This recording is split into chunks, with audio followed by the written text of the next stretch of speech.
Okay, everyone, good afternoon. Thank you for being here today. It is my pleasure to introduce Secretary of Defense Lloyd Austin. The Secretary will deliver some opening remarks, and then we will have time to take a few questions. I will moderate those questions and call on journalists. With that, Mr. Secretary. Thanks, Serena. Good afternoon, everyone. It's great to be back at NATO. But I wanted to start with just a few words about the Middle East. As you all know, Israel yesterday killed Sinwar, the leader of Hamas. That's a major achievement, and it opens a major opportunity for progress. Sinwar was the architect of the October 7th terrorist assault on Israel.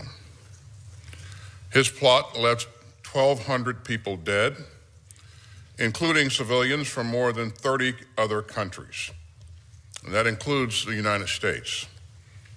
He was responsible for the deaths of many Americans over the years, including more than 40 Americans murdered on October 7th and 4 murdered American hostages. Sinwar devoted his life to wrecking the chances of peace between the Israelis and the Palestinians. He's finally been brought to justice, and that removes a huge obstacle. Our top priority is the 101 hostages still kidnapped in Gaza, including our own American hostages. They have been through hell, and so have their families. And the hostages should not have to suffer one more hour in captivity. And those who are holding hostages should release them immediately. Sinwar's death also provides an extraordinary opportunity to achieve a lasting ceasefire, to end this awful war, and to rush humanitarian aid into Gaza. Our forces in the region stand ready to assist in Israel's defense, to deter aggression, and to reduce the risk of all-out war. And we will continue to drive hard to bring all of the hostages home and to end the conflicts in both Gaza and Lebanon through principled diplomacy. Now, let me turn back to our work here at NATO. This has been an historic defense ministerial for 3 reasons. First, this is our new Secretary General's inaugural ministerial meeting, so I want to thank Mark Rutte and his staff for convening us.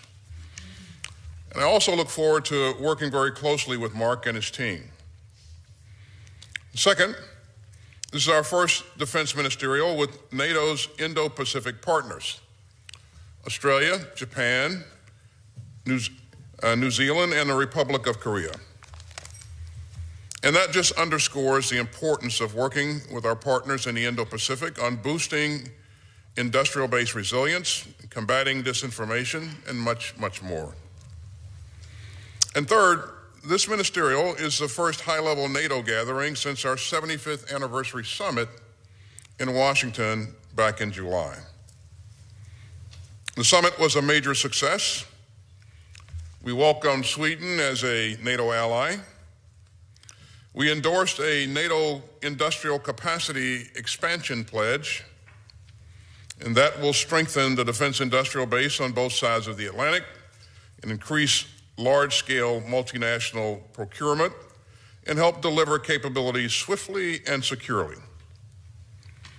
We also launched the NATO Security Assistance and Training for Ukraine, or INSATU. Now that's our military effort to plan, coordinate, and arrange delivery of the security assistance that Ukraine needs to prevail against Russian aggression. We strengthened NATO's deterrence and defense. We deepened ties with our global partners, especially in the Indo-Pacific.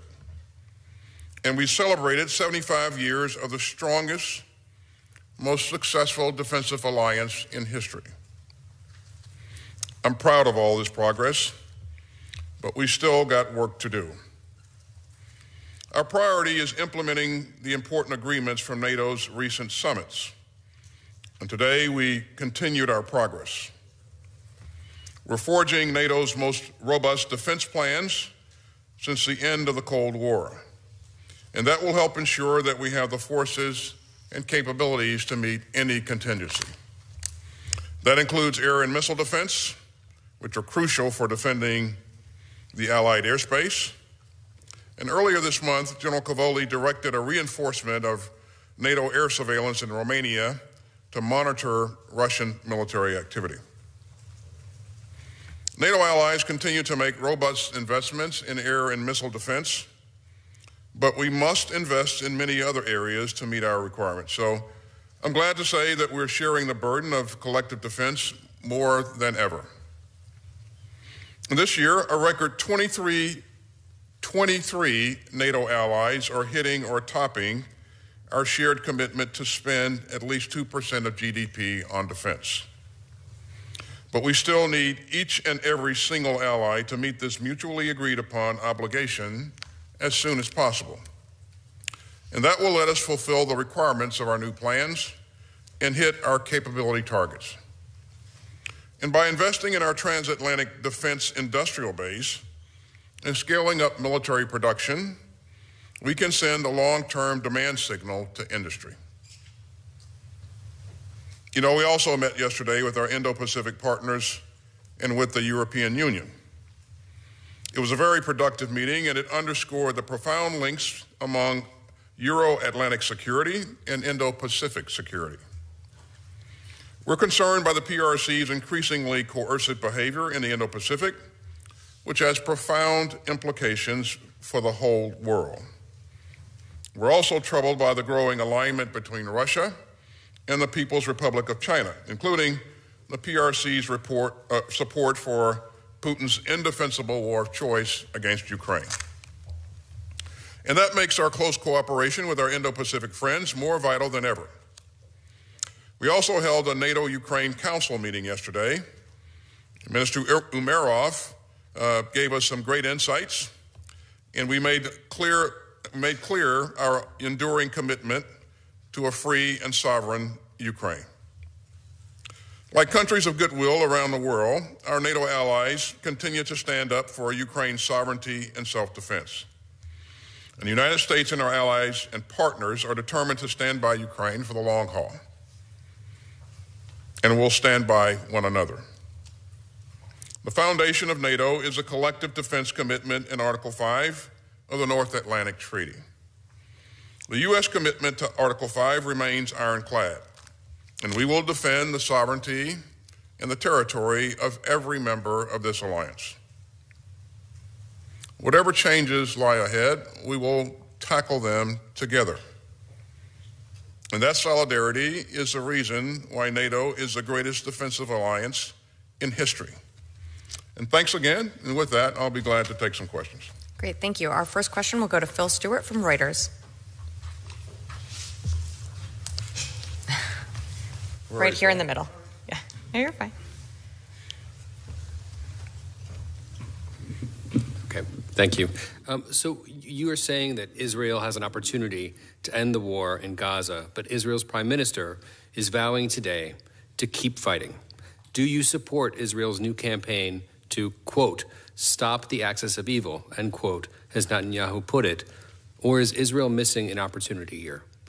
And on Ukraine, President Zelensky told the Financial Times that a formal invitation to join NATO is the only way Ukraine can survive Russia's invasion. Do you agree with that assessment? And more broadly, do you endorse his victory plan? Thank you. So which one of those questions do you want me to answer, Phil? All right, let's start with the question as to whether or not there is an opportunity available with respect to Gaza. Of course there is. And we would hope that we can work together to take advantage of that opportunity. The first thing, Phil, that we need to focus on is the return of the hostages.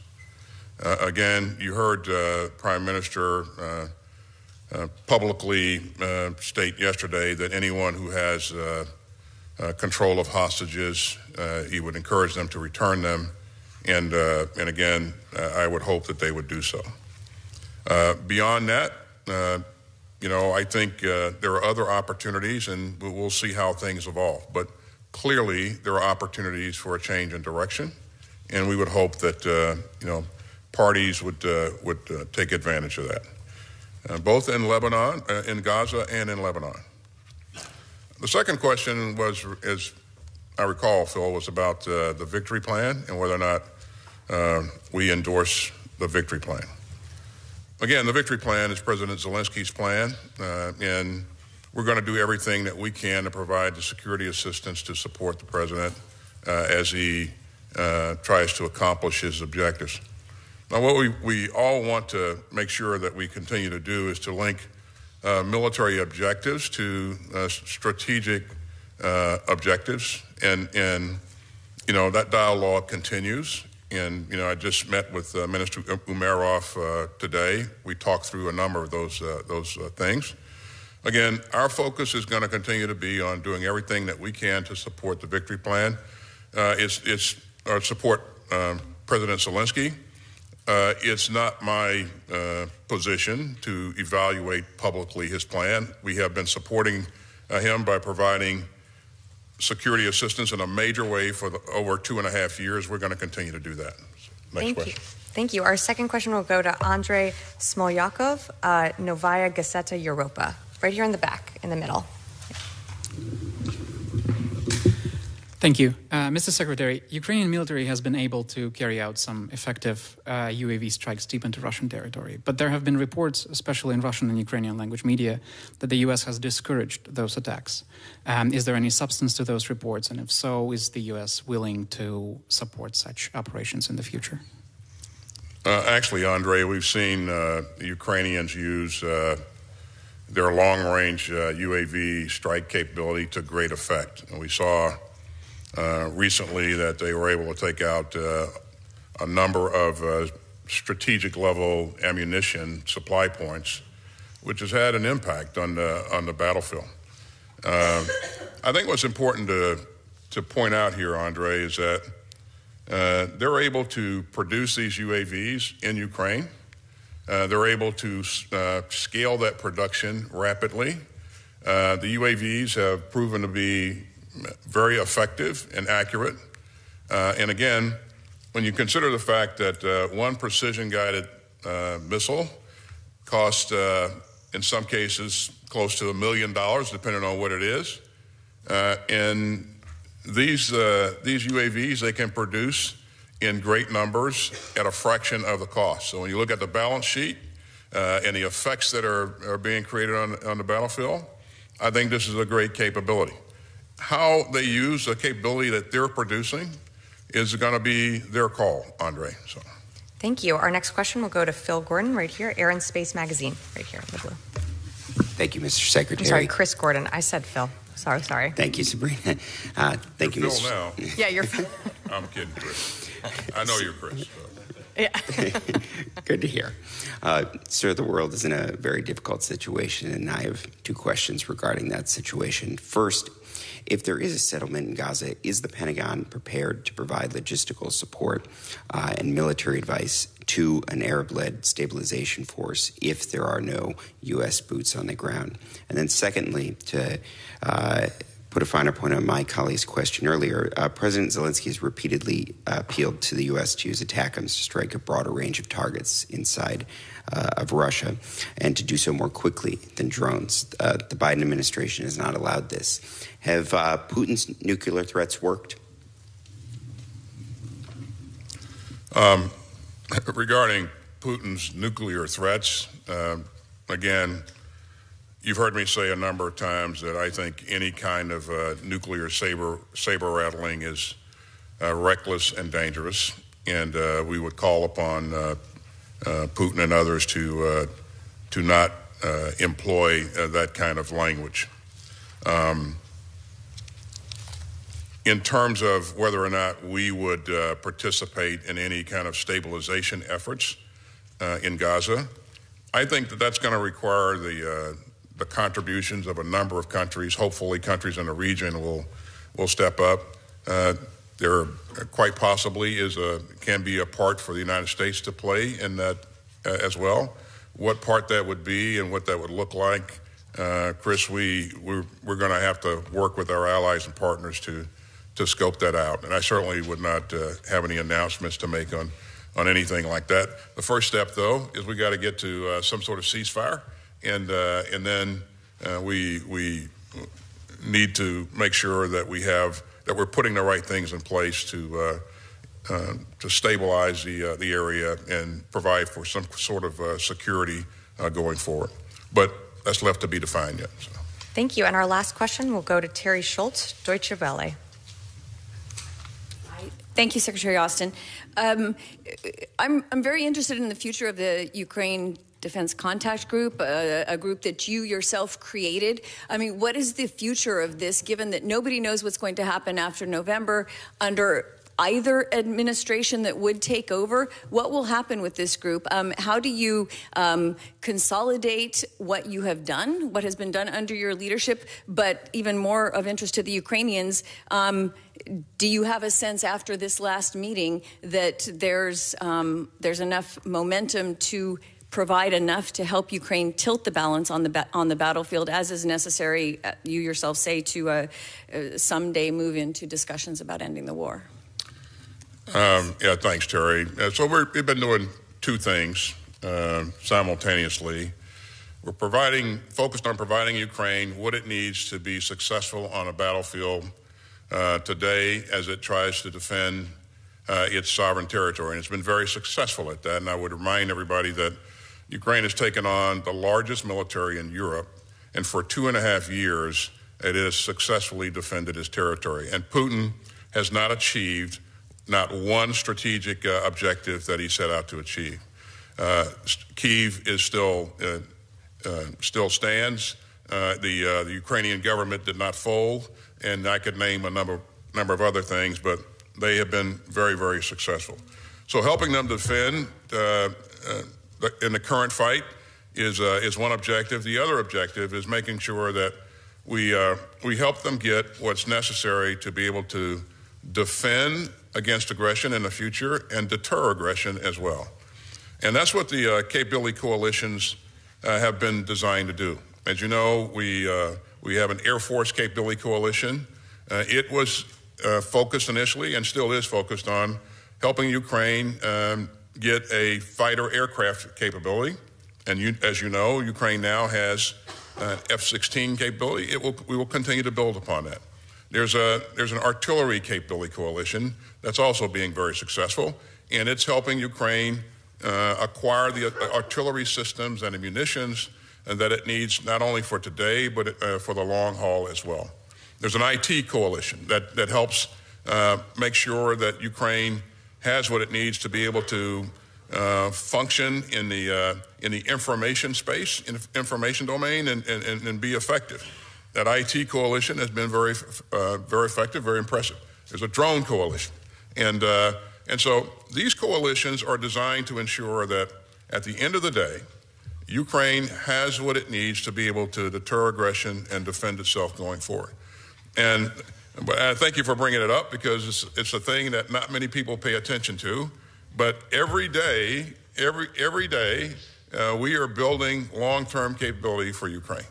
And you know, I have to applaud the work of our allies and partners who are leading some of these coalitions and rallying support for Ukraine and you know, digging deep to provide them what we think they'll need going forward. So I think that will help to spell success for Ukraine in the long haul. But I appreciate you bringing it up, Terry. Thank you, everyone. That concludes today's press conference.